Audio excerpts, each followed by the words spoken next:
Sir भगवान की जय। આપણે શિકારપુરા વંદના કુળ में રાજારામજી અવતાર લીધો અને અવતાર લે અને પછી દ્વારકા જતા હતા રાજારામજી। તો જૂનો ભોયરો આપણે જૂના મંદિર દ્વારકા શિકારપુરે તો ઘણા જણે જોયો હોય, લગભગ લાખો લોકો।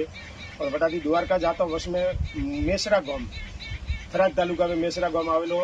मेसरा गाम में अंदर राजारामजी वटे भोयराમાંથી બહાર નીકળ્યા અને વટાથી પાછા દ્વારકે ગયા। વા જૂની જગ્યા वो जूनो भोयरो सवाजी तरकरा खेतर में અને ભીમારામજી ने મળે। આપણે ભીમારામજી રાજારામ મંદિર है मेसरा वटे मूर्ति है, भीमारामजी की समाधि है।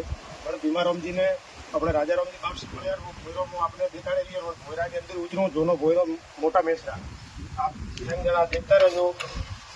खूब लंबो भोयरो है। હવે હું ભોયરાની અંદર ઉતરી રહ્યો હું।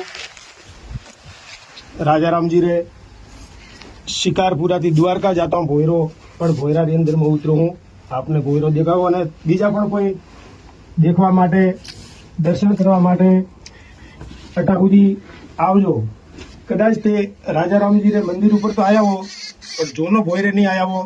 तो जूना भोयरा वास्ते देखवा वास्ते शिवाजी तरकरा क्षेत्र में राजारामजी रो जूनो भोयरो है। तो वटा સુધી आप आवे सको, दर्शन करे सको।